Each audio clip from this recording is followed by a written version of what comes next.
नेता अफसरों से कैसा व्यवहार करते हैं, इसकी एक तस्वीर महाराष्ट्र से आई है।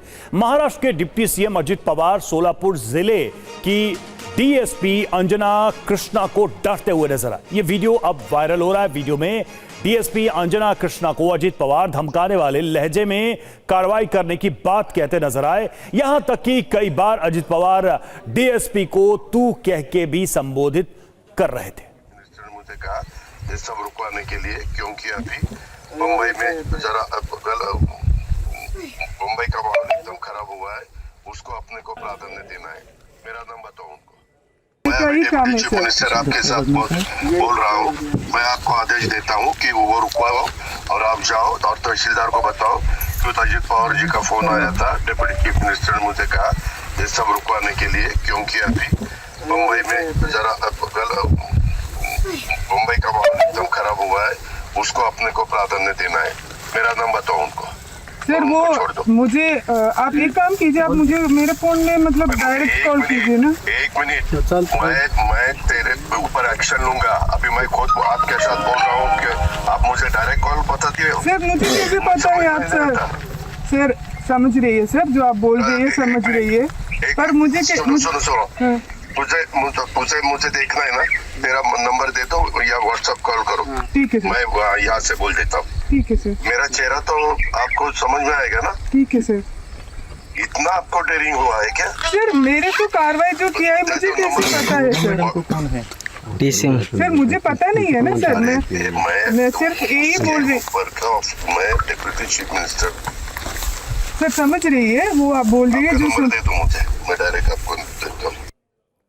हमारे साथ हमारे सहयोगी जयप्रकाश सिंह इस वक्त जुड़े हुए हैं। जयप्रकाश, ये पूरा मामला है क्या, और जिस ऑडियो को हम सुन रहे हैं क्या ये कंफर्म हो गया है कि ये ऑडियो असली है, सही व्यक्ति है, अजित पवार की ही आवाज है? क्योंकि इसी बात को लेकर इस बातचीत में हमें देख रहे हैं कि इसी बात को लेकर सवाल भी उठाया जा रहा है डीएसपी की तरफ से। बिल्कुल सही कहा आपने। देखिए, इस पूरे मामले में ये जो ऑडियो है ये अजित पवार का ही है। इस पर सुनील तटकरे जो महाराष्ट्र के अध्यक्ष हैं एनसीपी के, उनसे भी बात हुई है। उन्होंने कहा कि अजित पवार सिर्फ अपने कार्यकर्ताओं की बात डीवाईएसपी तक पहुंचा रहे थे। लेकिन जिस तरीके का मामला ये आया है, माढ़ा तहसील जो सोलापुर जिले की माढ़ा तहसील है, उसके कुर्डू गांव में सड़क निर्माण करने के लिए एक मुरुम उत्खनन यानी कि जो मिट्टी है उसका उत्खनन किया जा रहा था। और उस वक्त जो कुछ कार्यकर्ता हैं उनको रोकने के लिए जब डीवाईएसपी अंजना वहां पर पहुंची तो उनको जो एनसीपी के कार्यकर्ता हैं उन्होंने उनसे उलझने लगे और उसके बाद मामला अजित पवार तक पहुंचा। लेकिन बड़ी बात यह है कि अंजना कृष्णा अभी नई आईपीएस हैं, 2023 के बैच की है वो, और वो केरल के तिरुवनंतपुरम की रहने वाली है। उनको हिंदी भी प्रॉपर नहीं आती, मराठी प्रॉपर नहीं आती। ऐसे में वो अजित पवार डिप्टी सीएम का फोन है कि नहीं है वो पहचान नहीं पाई, क्योंकि कार्यकर्ता के मोबाइल पर ये फोन किया गया था।